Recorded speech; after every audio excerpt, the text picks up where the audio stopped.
Gente, Prof. Rafa de novo, e a gente vai começar a falar sobre rios, tá? Então, assim, a gente ainda tá lá no volume 2 e tal, e o Brasil é um país que tem muitos rios, né? Muitos mesmo.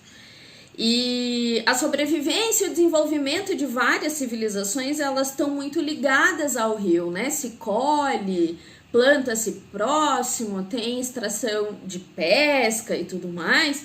A gente pode navegar, pode brincar no rio, mas a gente vai falar um pouco das estruturas e da dinâmica própria dos rios, porque é uma das coisas que a geografia estuda.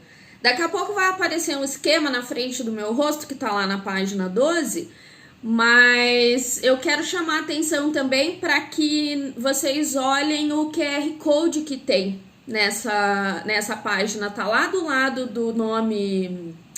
Como é que é o nome?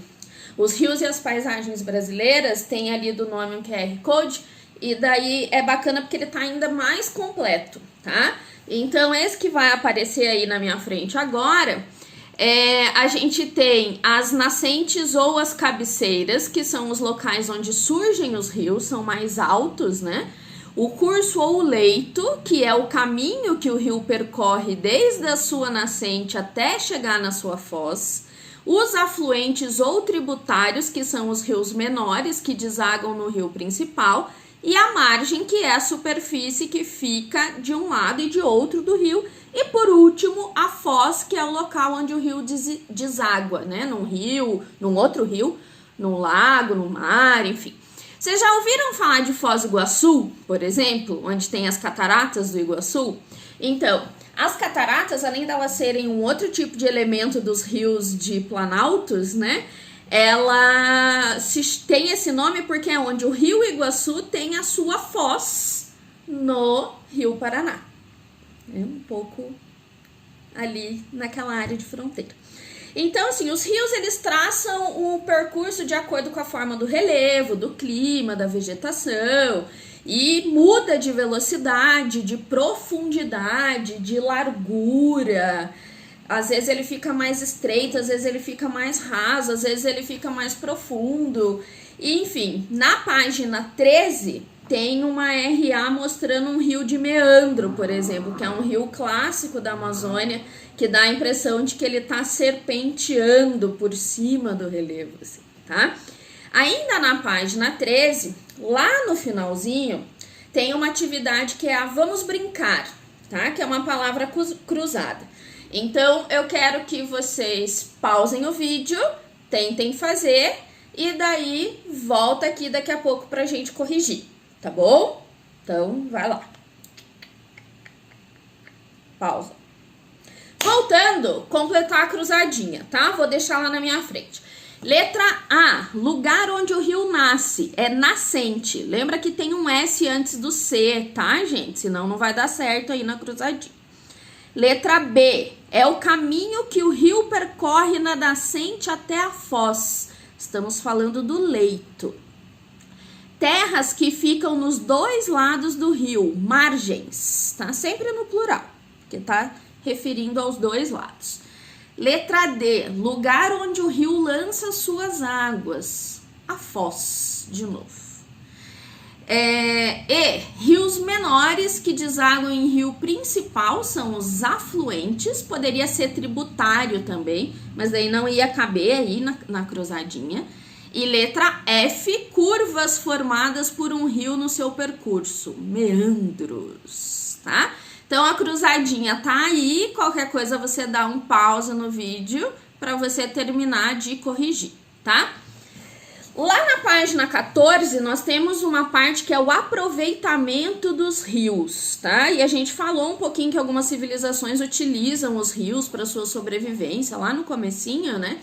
E a gente vai falar desse aproveitamento de uma maneira um pouco mais detalhada agora, tá?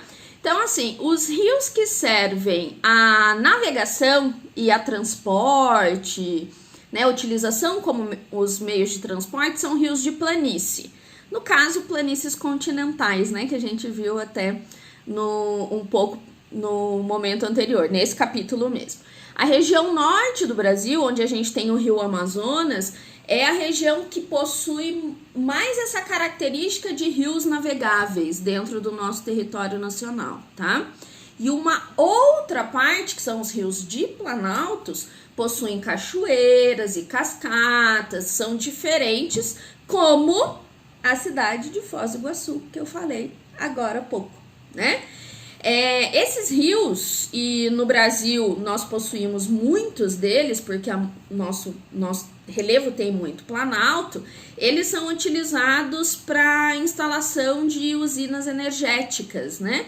Como é o caso da usina de Itaipu, e que no finalzinho dessa página 14 tem uma RA que vai mostrar um pouco como funciona a usina hidrelétrica de Itaipu, tá? Que daí dá para você conhecer um pouquinho mais.